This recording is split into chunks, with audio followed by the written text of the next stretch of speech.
Hi, I'm Alan Gerding, and this is the Tuesday Night Playcast, the show that's all about the stories we make while playing the games we love on, around, and even under the gaming table. Today, we're playing Mothership, Sean McCoy's sci-fi horror role-playing game, currently on Kickstarter at the time of this recording, so you can go check it out right now, unless you're watching this like from years from now. But we're going to play it. We're actually doing an actual play of this role-playing game. But in order to do that, we need some players. So I'll be playing, but I'll also be playing with one of my dearest friends, Lindsey Rode, or as I affectionately call her, Buttface McGee. But that's for me, that's not for you. But we need a warden, a game master, a dungeon master, if you will, who's going to be pulling the strings and telling this story. Well, I figured we could do no better than the creator himself, my business partner, my better half, Sean McCoy. Why don't we just get this show on the road? Whoa! Sean McCoy, you're already labeled as warden up there. How you doing, Sean? I'm doing good. How are you, Alan? Great. And then we have my friend Lindsey Rode here. How you doing, Lindsey? I'm doing excellent, and I am so ready to have a peaceful adventure of happiness. Oh, okay. Well, you've come to the wrong place. I like it. Because we're probably gonna die, especially since this is gonna be a one-shot thing. We're also gonna do some character creation here, so you get to see what that is like. Enough talk. Let's get to shop. Let's do some character creation. I have a character sheet in front of me here.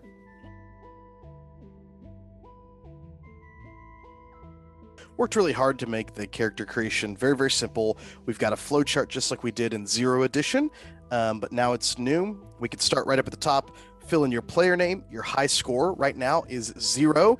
Your high score is however many sessions your character has survived.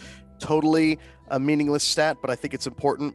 You put your character name and the personal details along with your pronouns and any personal notes you have.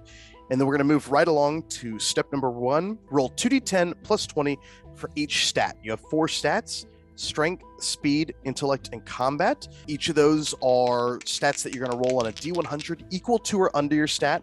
If you roll under, you succeed. If you roll over, you fail, and you gain a point of stress. You want to see a magic trick? Watch this.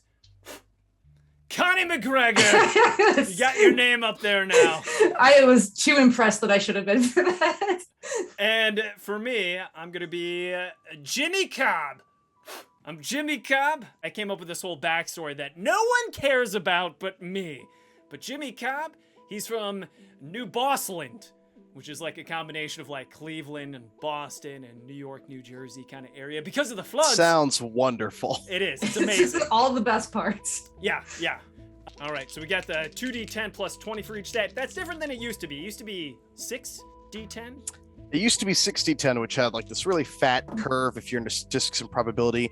But we're doing a box set. We're including 2 dice in the box. 2d10 plus 20 was a lot flatter, a lot more even. It was simpler to roll, way less math. I like it. Yeah, I love this character sheet because for me, building the character is not nearly as much fun as playing the game. I just want to get in the game as quickly as possible, and this is my favorite character sheet of all time because I just follow the lines, and it is just chef kiss. Okay, so after you have your stats rolled up, we're going to roll 2d10 plus 10 for each of your saves. You have 3 saves: sanity, fear, and body. Sanity isn't like going insane as much as it is your character's ability to reason through contradictions and sort of stay stable and alert when things aren't adding up correctly. Fear is like fear, or also just like any other emotions taking over. And body is just like your toughness and your fortitude, your ability to keep from getting sick, that sort of thing. After you guys roll those up, you can move on to your class. Step 3, select your class.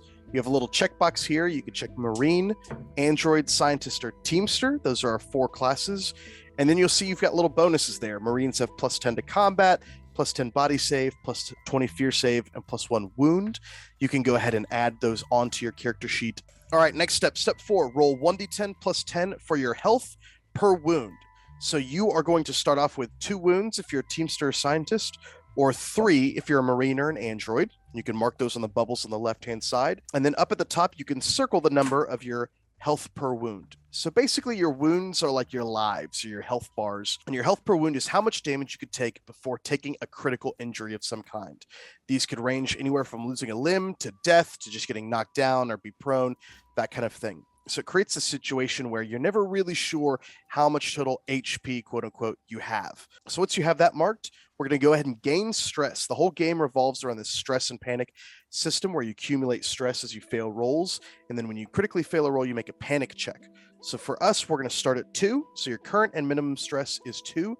That means if you roll on our panic die, which is a D20, under your stress, which in this case would be 2 or a 1, we'll say equal to or under. So that everyone's always a little stressed out. No one's a cool cucumber all the time. No. Unless you're dead. Everybody's got some low-grade anxiety. So yeah, you're going to roll equal to or under your stress. That's bad. You want to roll over your stress on the panic die. Then you're going to take note of your class's trauma response. This is how your class deals with stress. And it's kind of like a special ability, but in Mothership, we don't have like special powers. We just have things like this. So like a Marine, whenever a Marine panics, everybody around has to make a fear save. They're not sure what the Marine's going to do. Whereas the Teamster, once per session, they can take advantage on a panic check. So they're less likely to panic once per session. Once you mark that off, we're going to go up to box 7, top right side of the page, where you're going to note your class skills and choose your bonus skills. So each class comes with a certain amount of preloaded skills. Like the Marine has military training, athletics, and then you also get some bonus skills. So for the Marine, that's 1 expert or 2 trained skills. Now, if you've noticed here, there's a little flow chart. This is what we call the skill tree.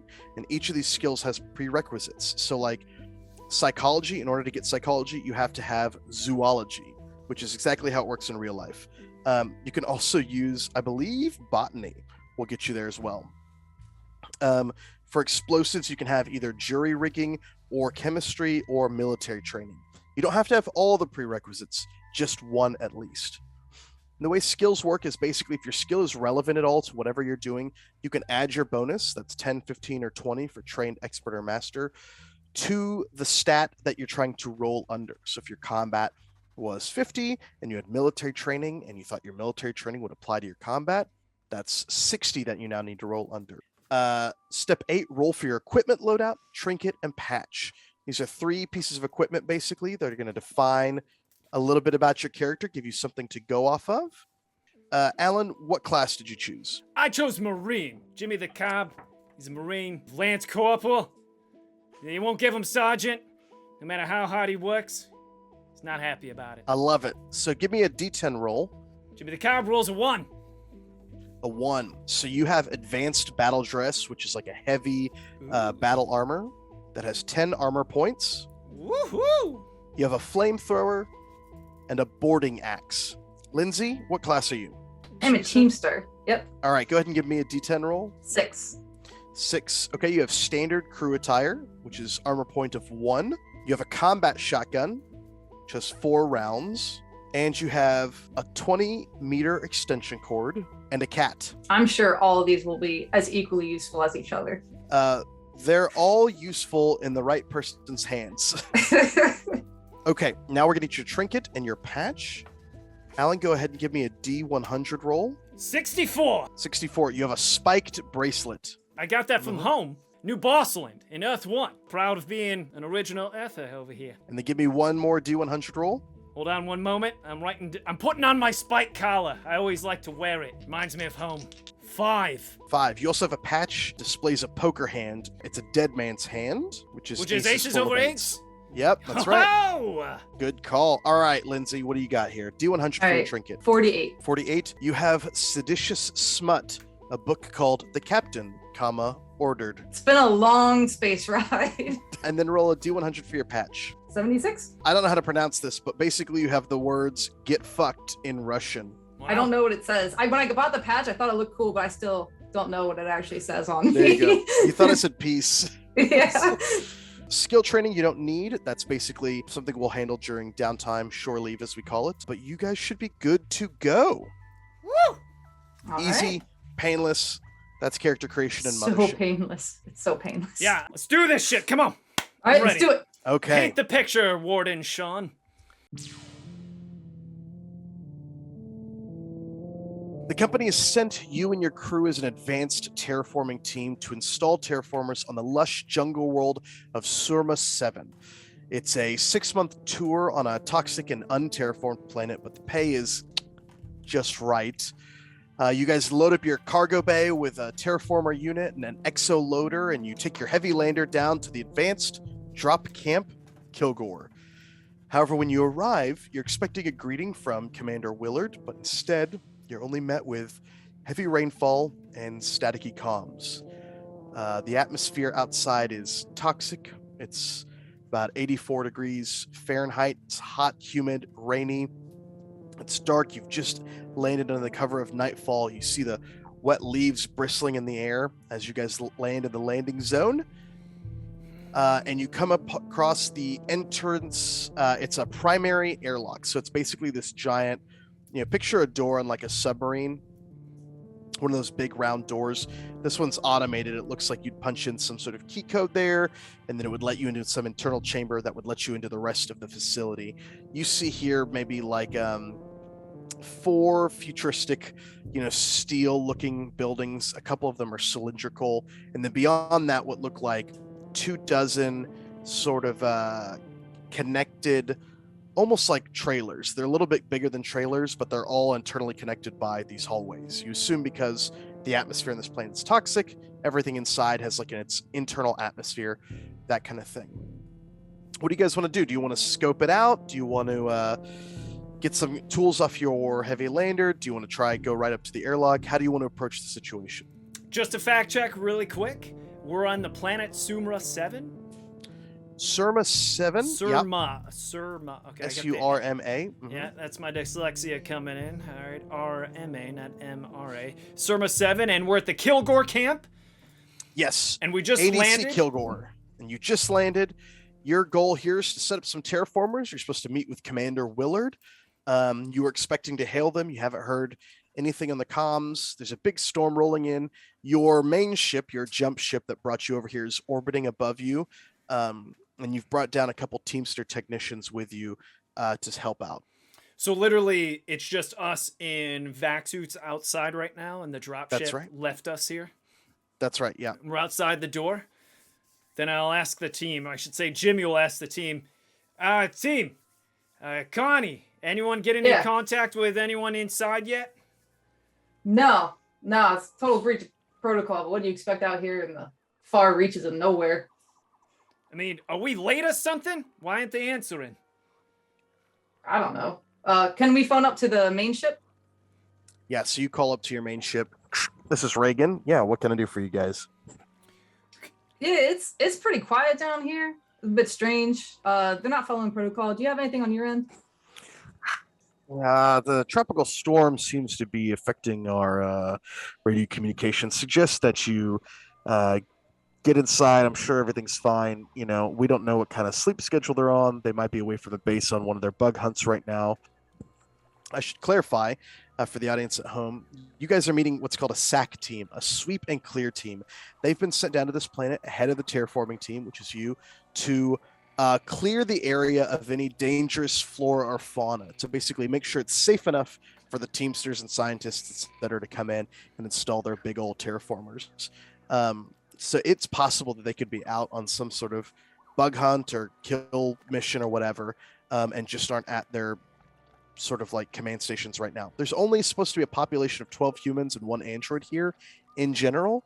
And like Reagan said, the storm is really affecting your comms. It's not like there's like a global satellite network or anything like that. Getting inside and getting with their communications department, seeing if you can boost their satellite so we get a clear signal. And then we can bring the heavy lander back up and send another team down. Lance Corporal Jimmy Cobb here. Sorry to interrupt, but I can hear you good and well. Why is it you can't hear from them? That's a good question, Cobb. Not sure exactly. Maybe their equipment is malfunctioning. We do not know. Suggest entering the facility and calling back when you need help. Over. Don't let Sarah feed those nutrition bars to my cat again. They threw up all the last time. Just tell her no matter how much he begs. All right, Connie, why don't you stop yabbering and open up this door here?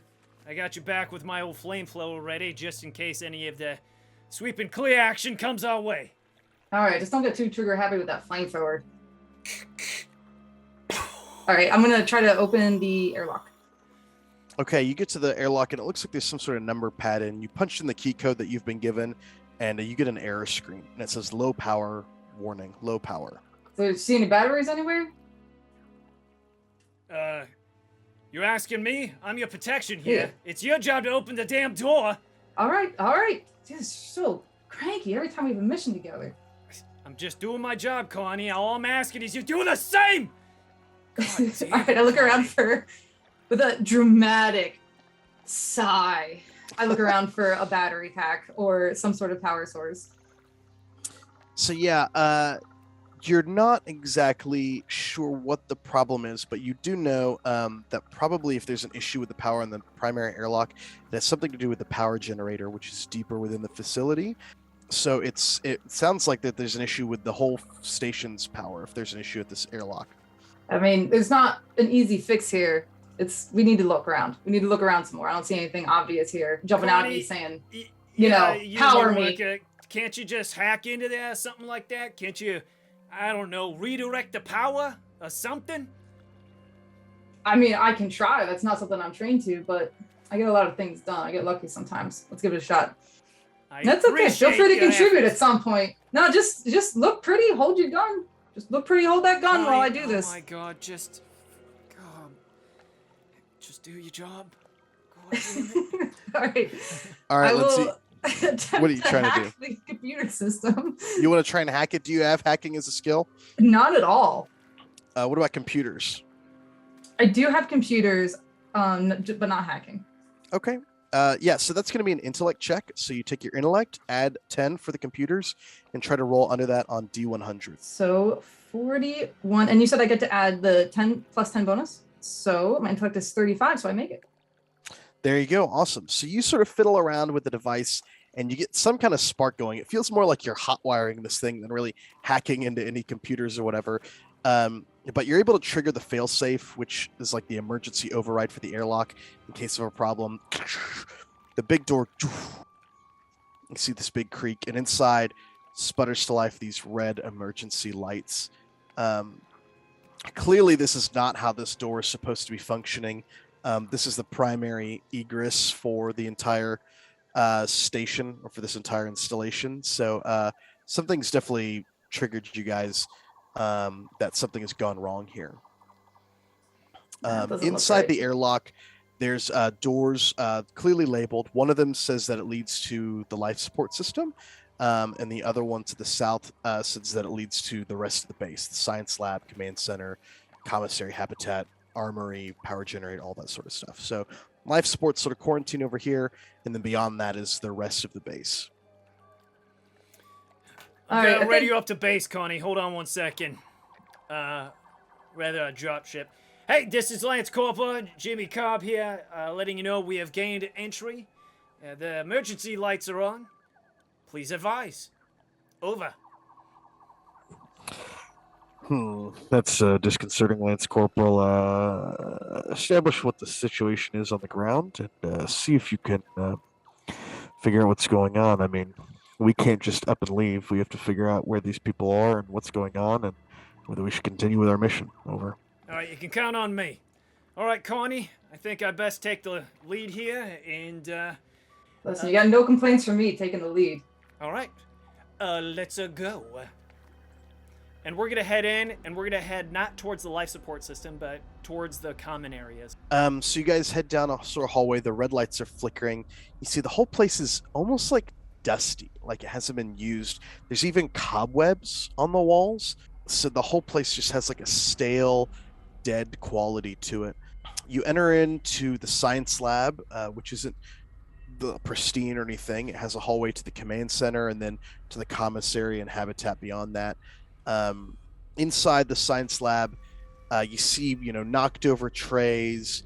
You see, all this is bathed in that red light. Yeah, I'm not seeing any signs of life here. Do you have one of those biosweep readers, anything like that? Or any of our engineering team back there, you guys have anything to look for life forms? Anders and Daisy, the other two teamsters with you guys, are sort of looking around in awe. They're a little freaked out by the situation. Anders says to you guys, guys, what's going on here? Where is everybody? Well, that's a great question there, Anders. The answer to which I don't know, but we'll So- figure it out. Anders, stating the obvious every day. Can I? Is there any computer log? Can I check for computer log, or some sort of? Yeah, there's a terminal up, but it's on emergency power, and so it won't boot up. Can I do a check to see where the most likely place I would know that there would be a backup power generator? You don't have to do a check or anything like that. Actually, like on the wall, you guys see a little light up display, like an emergency exit sort of map. It's just got like dull emergency lighting, and you can see a little map here. You see that the science lab leads to the command center, and then the other way goes to the commissary, and then to the habitat, the common areas, right? Beyond that's an armory, and at the very back is sort of the power generator. There's also some not so comforting words, containment breach, that sort of are flashing on the map. I mean, this is where we need to go. Right. Question is, do you feel comfortable armed with what you have? Because I can't help but notice containment breach over here. So, do we go in as we are, or do we try to equip up here before we go into the power? I wouldn't mind getting something. I mean, the company just gave me just pretty much a jumpsuit, so I don't have all the fancy armor that they thought you deserved. Right. Well, I would lend you my flamethrower, but it's not like a gun. This thing spreads fire everywhere. So, all right, let's head to the armory then. All right, Daisy, Anders, keep a lookout for our back here. Any update on signs of life at all? Any sweeps? Do we have anything here that can help us out here? Nothing. They say that they one of them could go back to the ship and get maybe like a bioreader or something like that if you want. All right, how about There's probably something in here we could salvage. Yeah, how about I just radio up really quickly? Hey, this is Lance Corporal again. I'm asking if you could do a sweep for any life signs besides us. Negative from our distance and the storm rolling in. Our scans are not super accurate. Recommend using your onboard bioreader from the heavy lander. Over. All right, Anders, or Daisy, which one of you wants to go back to the lander and do a sweep? Anders says he'll go out there. In the meantime, let's head towards the armory. How about that? Yeah? No problem. All right. All right. Anders go, takes troops. off. You guys leave the sort of mess of the science lab and the command center, and you enter the commissary where there's a little bit of a mess sort of on the floor. You could see some tray tables been knocked over. One thing you guys notice, though, is that there's no food anywhere. There's no food in the pantry, on the shelves. The place is barren, like they've been completely ransacked and cleaned out. In fact, you see that dim red glow. The only other thing, there's like a door that leads to the habitat. There's another, like the deep freezer, you see has like a green glowing light on it. For whatever reason, like power to the freezer is still fully operational. And from the habitat area beyond, you hear like a dull, like, dum, dum, dum, dum. By habitat area, do you mean the barracks where people sleep? Private cabins, a common area where like people would like get together. There's like some offices, but it's just the sort of the Residential area of... exactly, yeah. Hey, Connie, you hear that? Yeah. Daisy, Oh, you hear something that? must be living. Yeah, there's something living in here. Let me call it. Anders, any update on that sweep here? Because we think we hear someone living over here. Anders! No reply from Anders. God damn it! Connie! Yeah. I can't hear Anders! What? Anyone You getting sent Anders. Of all people, you sent Anders. I mean, that's a good Daisy point. I says should she'll have go said you, look for him. Connie. Is that what you're saying here? Keep it together, Connie. Come down. Daisy pipes up and she's like, it's probably just the comms in the storm. I'll go check on him. Whoa, whoa, whoa, whoa. Whoa, whoa. Daisy, have you never seen a horror movie before in your life here? That's adorable. We'll all go back to the lander here and make sure Anders is safe. I shouldn't have sent him alone. That's on me. All right, Daisy, Connie, let's head on back, and we'll come back and investigate what that weird noise is of something living. Maybe Daisy's like, what's a movie? what's a movie? Daisy, oh my god. The Daisy. future must be really boring. Yeah, what the hell? let's go back and check out on Anders really quickly. Yeah. Yeah, Jimmy's conscience won't let us move on without checking on. You guys leave the airlock. Daisy, keep up! Come on! Opens. The rain is slowing to a pitter patter. You guys go through. You approach the heavy lander, and you get inside, and it's quiet. You don't hear anything, and then you hear kind of like something's coming from the cockpit. Anders, you hold on 1 second, Connie. Stand back. Yeah, Jimmy, this one's on you, so you do that. I'm priming my flamethrower here.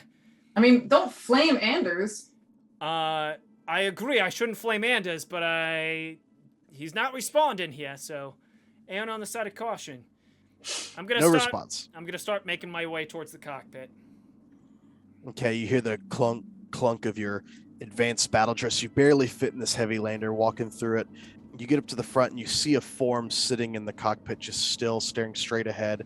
It's got a headset on. It looks like Anders from where you're standing. Anders. Yeah, you silly guy. I was worried about you, Anders. Anders, answer me when I talk to you. And I'm gonna put my hand on his shoulder. He sort of like lolls back in like a, and you see him staring at you with these dead eyes. And his headphones fall off his sort of face, and you hear just like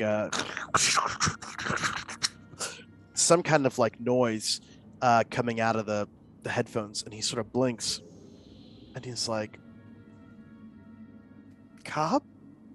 Yeah, Anders. What's going on over here? Is it tea time? I'm sorry. Yeah, no, I'm sorry. I came in here I must have just dozed off. Yeah, I've got he sort of fumbles around, knocks over like a hula girl and a Coke can and whatever, and picks up the bioscanner. Get it together, man. Ready, Lance Corporal, and he picks up the bioscanner. He says, "Okay, all right, sweep for the bio. Do it." Yeah, it looks like I'll have to get a little closer, but there's definitely someone alive in there. At least one person, maybe two. Anders, give me the goddamn bioscanner, would you? All right, he hands it over to you. Connie, I don't like you, but I trust you. Did you find Anders? Yeah, he's here. He's fine. I don't know. Fine? Sick or stoned or something. But here. Oh yeah. I'm good. I can hack it. I'm good. I'm gonna toss her the bioscanner. There we go. All right, Connie, you catch the bioscanner. Yeah, it seems accurate. It looks like there's a life form in the habitat, and one in the armory. All right. Yeah, it looks like we got signs in the habitat and the armory. So right. I mean, we heard that digging noise. Can we tell if they're human life signs or just a Not life? really, just like a life sign, biological just life? like a dot, just a boop, you know. All right. No reason to assume it's not a human. Okay. There's no like companion animals on the space or anything like that. Not that you're aware of. Not that have been like registered with the company. Okay. So he was wearing his headphones, and I heard some weird noise coming out from it, and he was really out of it, like looking at me in the eyes, drooling all over himself over there. So Anders, I'll give you one last chance. What the hell happened? Did you talk to base? You had your headphones on? Let us know what's going on here. No secrets. I remember I came in here and I found the bioscanner, and I put on the headset to radio in that I'd got it, and I was like scanning the radio waves for maybe like a beacon or something, and I picked up this signal, and I just got distracted. I don't know what happened. Go and like listen to it. Like just hold it up to my ear real quick. What he was listening to. Yeah, sure. Make a sanity save. Right. So that's where you take a D100, try to roll equal to or under your sanity. All right. You said under? Mm-hmm. No, it's a 60. Okay. So take a point of stress. Right. And you feel kind of just drawn to this signal, like it's worming its way into your ear. It's not quite static, and it's not quite like a million tiny whispers. You kind of, in your mind's eye, you can see this, what looks like this smokestack termite mound thing with these peaks and just this toxic air coming out of the tops of it. You can sort of picture it in your eyes, and you just kind of you kind of want to listen, and you want to go there. You really want to go there, and you want to bring food. Jimmy, you're seeing this, and she's getting that dazed look on her face that Anders had. Connie! God damn it, Connie, again. Will no one do their job? I'm gonna go over and I'm gonna grab the headphones off of her head. Connie, you wake up and you feel kind of in a daze. What the hell, Jimmy? Yeah, what You the just hell? ripped them off my head? Yeah, you weren't doing anything. You looked like Anders over there, drooling all over yourself. God, I don't know. Something's weird? Wrong? Yeah, I don't It's know. weird. I just... Jimmy, you should listen, Anders says. See if you can figure it out. You want me to listen to this? I just saw Connie put these on, and she was drooling like some type of vegetable over here, and now you want me to put... All right, I'll put these on. Here we go. Let me see if I can listen here. I'm only putting one of the ears up to my battle suit. That's all I did. Didn't help. I got an armor rating of 10 on this here chassis. You start to hear the whisper, and then shoom, it turns off. Yeah, I hear nothing. Oh, wait! No, of course. I hear that Connie and Anders are being lazy and not doing their jobs like they're supposed to. All right, let's get a move on, everyone. Come on, Yeah, group that's all up right. and let's go. No, it's fine. Let's just ignore the weird hypnotism that happened in here. Let's just all pretend like we weren't working hard enough. All right, yeah, that's all I see here. Let's move on. Jimmy's a little annoyed, and so he's picking up the pace and headed back out and follow him. And I don't think Jimmy's the only one. Okay. So, Connie, you follow the signs of life on your bioscanner, and it brings you back to the commissary. When you guys enter the commissary, you get that familiar feeling again of just like staleness and oldness. You see the freezer, the blue light from the freezer casts on you, and then you hear from the habitat this chomp, chomp. It's still there. I Chomp. can still hear Yeah, it. there's a life form in there. And that's what the scanner's telling you? Is someone alive? That's what the scanner. Yeah, there's one in the armory and there's one in there. Let's find out what's going on. Let's head towards that noise here. Investigate. Follow me, everyone. So you enter the habitat area, and it's kind of like almost like a rat's nest of just like, it's kind of like this rat's nest of these contained modules. You've got cabins, you've got offices, that sort of stuff, but you sort of follow your hearing to that sort of noise, chunk, and you enter this common area, and it's, you see like a foosball table, a map of the area you guys are in on Surma 7, a couple couches, like a vid screen, terminal, video game console. But then in the middle of the floor, where there should be like the subflooring, right, that goes down. Looks like no one's around. Don't get any ideas. I see that foosball table, Anders, and I don't want you playing it right now. So the room is kind of hazy, like it's been filling up with a kind of smog. And in the center of the room, where there should be the flooring, you see what looks like a giant ragged hole. And there's a sound of digging coming from inside of it. Connie, you hear that? The digging's coming from this deep hole. How deep's the hole? Well, there's a shocker. The digging's coming. Do you want to go from the look? deep You hole. can't tell from where you're standing. It just like drops off into nothing like a chasm. I'm gonna start Yeah. approaching it, Go. looking Oh. as tall as I can, and go until I see the bottom there. You get within about 3 feet of the hole, and you could see that it's maybe 8 or 9 feet deep, and sloped towards the center.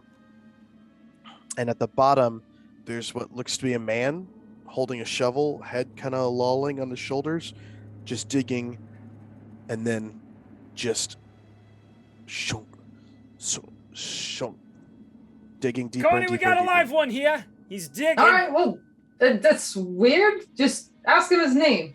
Hey, Lance Corporal Jimmy Cobb here. I'm from First Earth, from New Bossland. Where you from there, pal?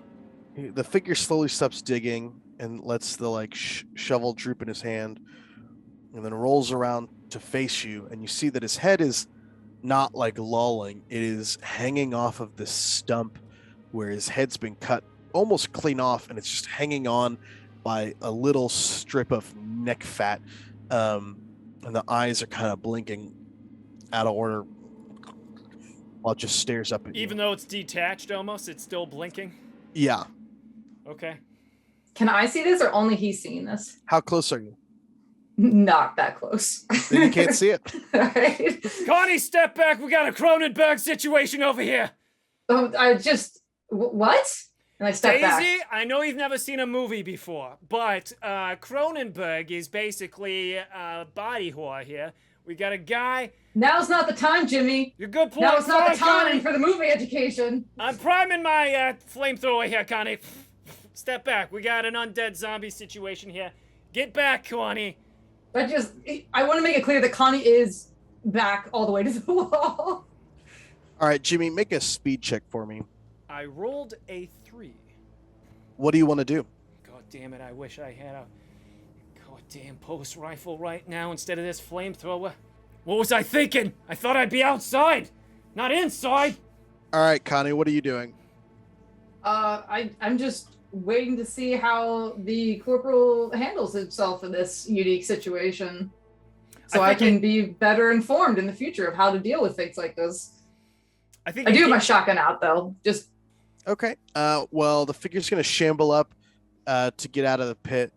And that's when I pull you. my trigger once it started coming out. Okay, go ahead and make a combat check. You can add military training. Ooh. Military training is going to go ahead and give me plus 10%. I rolled a 14, which is definitely a success. That's awesome. So you shoot up this big arc of flame. You just light this guy up, and you see him start shaking as the flames engulf him. And then out of the neck hole, you see these 8 limbs of white, bone white, chitinous scale reach up almost like stalks of asparagus, just shooting up towards the ceiling and then craning down on these giant knuckles, and then boom, they're probably 10 feet long, 12 feet long, stretched out, but folded over. They're about 6 to 8 feet. They press down on the ground, and then they lift the corpse up by its neck, and it's just sort of swinging on as almost like a vestigial tail, while these 8 spider crab-like legs sort of rear around, shaking almost like a dog, while the flame kind of creates this screeching hiss out of the corpse. It starts shaking, and immediately, it starts coming up out of the pit. Jimmy, it's coming for you. It wants to knock you down. Boom. Connie, what are you doing? You're waiting too, right? Yes, I am going to say for the first time ever, Jimmy, I am so glad that you are here. And I'm just going to hold my action to see how he handles it. I'm going to say, get out of here, everyone! And I am going to try to switch from my flamethrower to my boarding axe, so I can do some melee combat here. You can drop your flamethrower if you want, and yeah, and then I'm going to pull out my boarding axe. Great. Okay. So this thing's coming at you to swipe down at you. You're kind of like almost like counterattacking, where it's going to come down at you and you just want to like hit the limb that's trying to attack you, or do you kind of want to like do a bob and weave thing where you're trying to like duck that and come up under it? Like, how are you approaching it tactically? The way I imagine it is each of these rounds lasts 5 to 10 seconds. So I would think that I have time to drop it, and as I'm trying to get my boarding axe, I'm going to be trying to roll out of the way as I'm pulling it out, almost in one motion. The whole reaching for the axe while I'm rolling to get out of the way.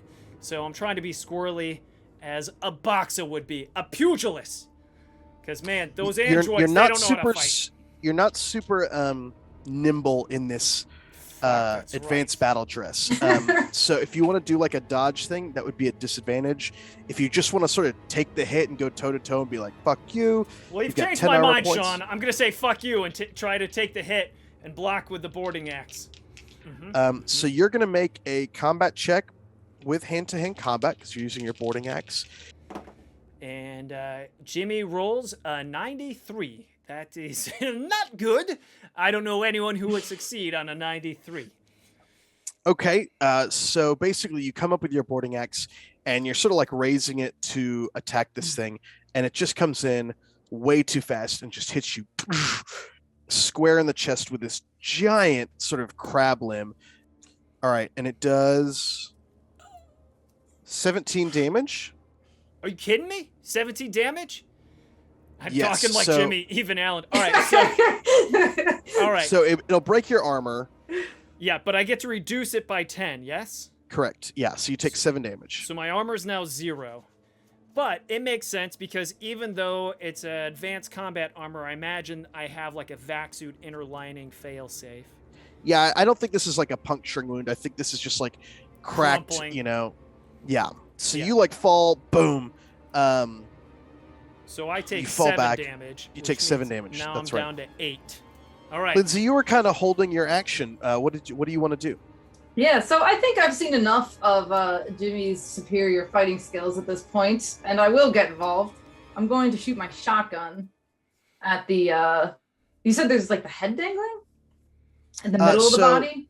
The legs came out of where this guy's head would be, and now the rest of the body is like dangling on like some vestigial sack almost. Oh, creepy! Yeah, shoot that I part. imagine it's almost like a daddy long legs, but the middle of the daddy long legs is just a nearly headless guy. And I just drew a quick pencil Just drawing. shake it around. Not sure if you can. It just looks like an M with a wiener.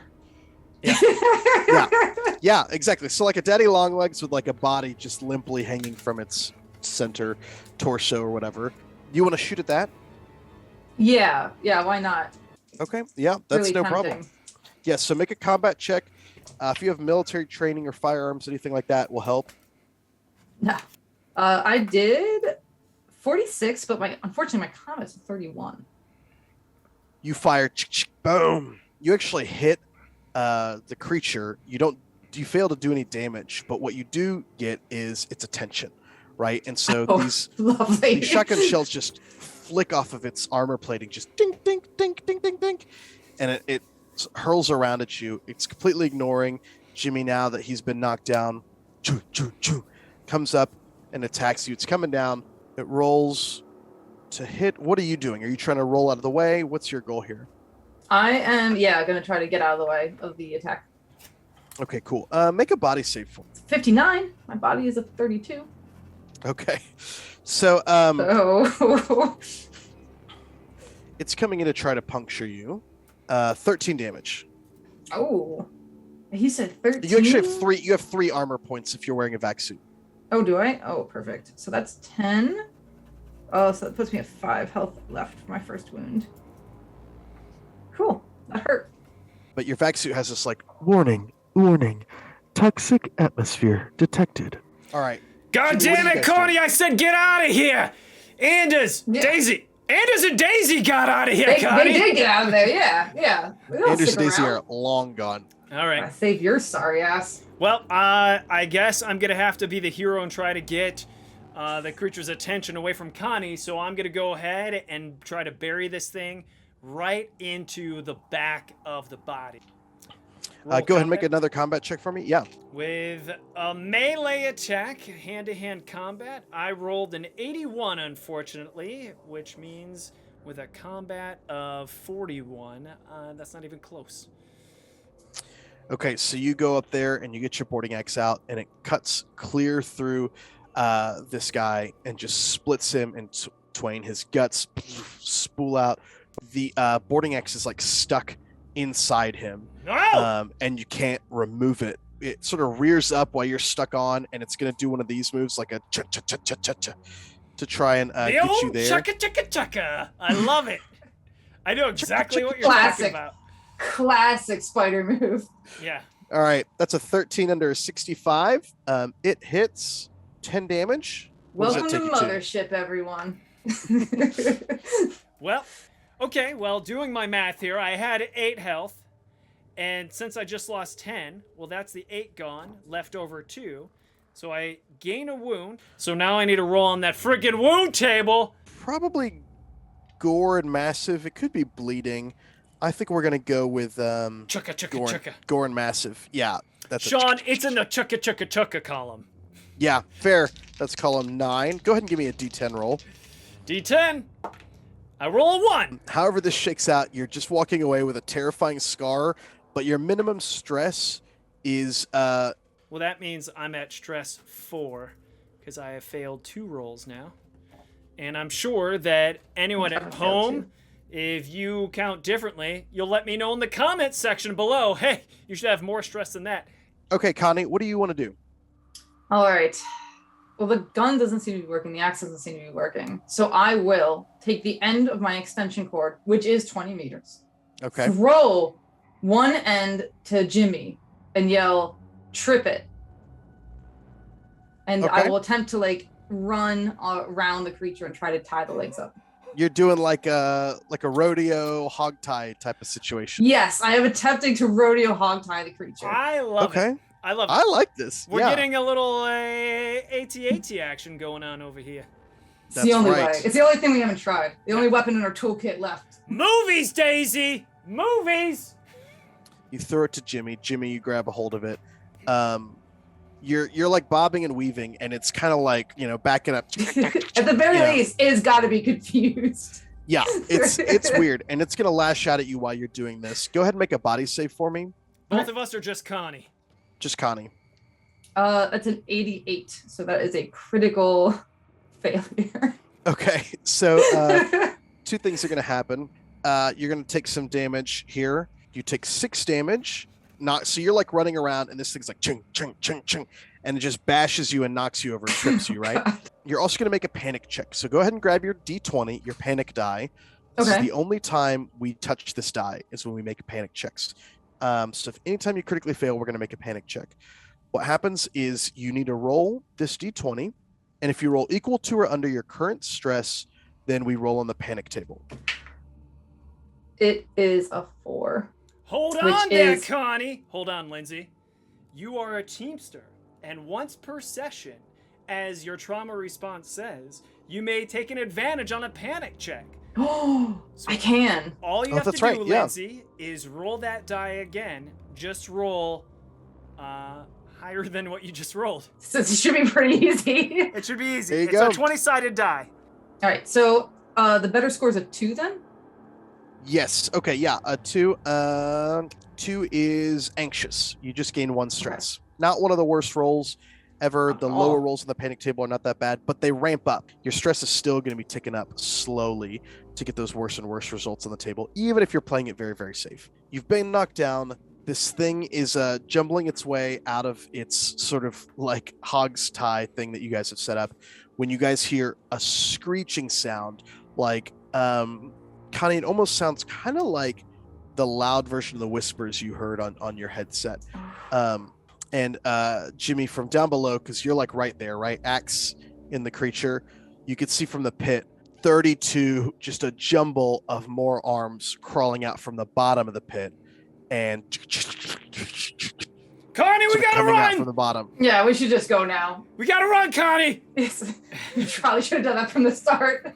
And I think that's where we'll leave it for tonight. Oh, no! No, are you serious? Oh, man. Oh, you're so cruel.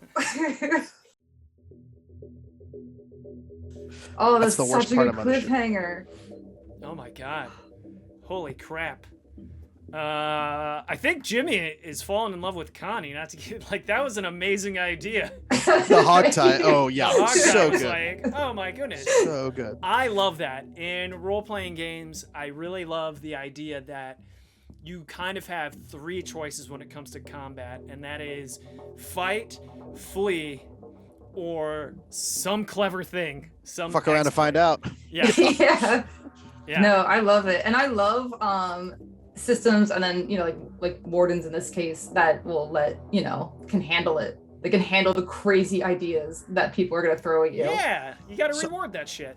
I run a very like reactive kind of game. Like I don't do a ton of like, oh, it's here's the turn order. Oh, here's this. And so the Warden's Guide, if you're back in the box set, is really all about finding your pace in these situations. I don't like combat to feel like a separate mini game from the rest of the game. I want it to feel like an evolving situation, whether it's, oh, we're investigating, this thing, or it's like, oh, a giant crab monster's swinging around while we try to hogtie. I still want it to feel like the same old game. And so that's been another thing in the new version is it's less regimented, less compartmentalized, like, okay, everybody makes speed checks. Okay, this is the initiative order. And a lot more like, okay, you, what's going on? That's not going to work for everybody. That works for me, but the Warden's Guide is going to help you find your pace and help you find a way that you like to warden Mothership, whether that's with a lot of structure and clarity so that you make sure everybody gets their say, or whether it's to run it a little bit more loosey-goosey, which is like how I like to run it. So that's like how I run a game of Mothership, pretty much. Yeah, I mean, you guys know, you've played with me before. Awesome. Yeah. It's also the first time I've ever lived.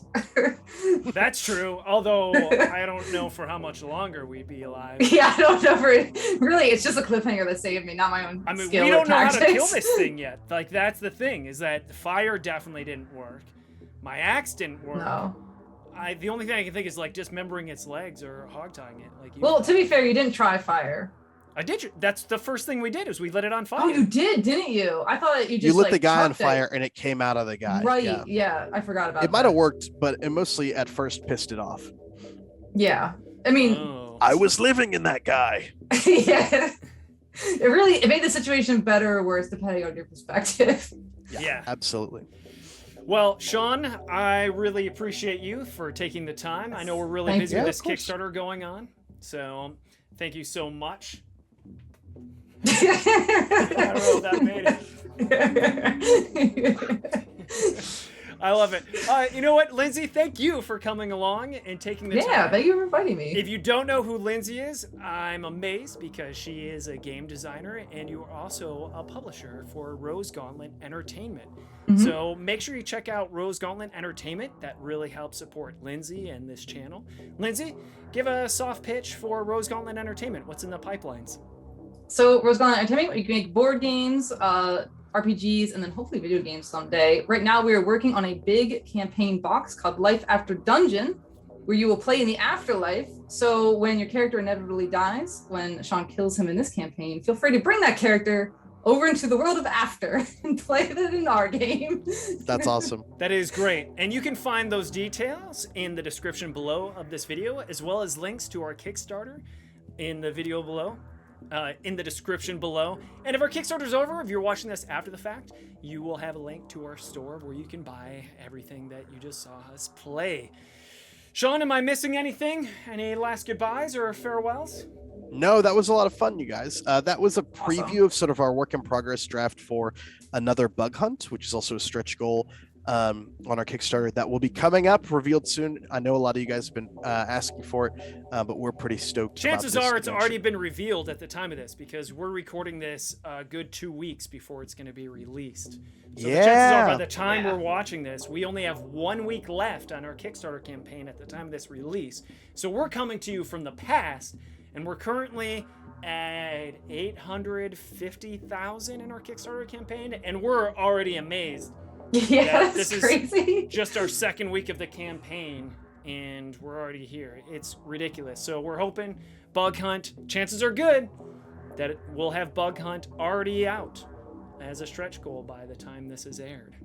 Exciting things. You know what I think? I think we should go ahead and let Lindsey roll us out, because I think, without further ado, this episode is finished. Yeah! That was good. That was really good. Woo-hoo!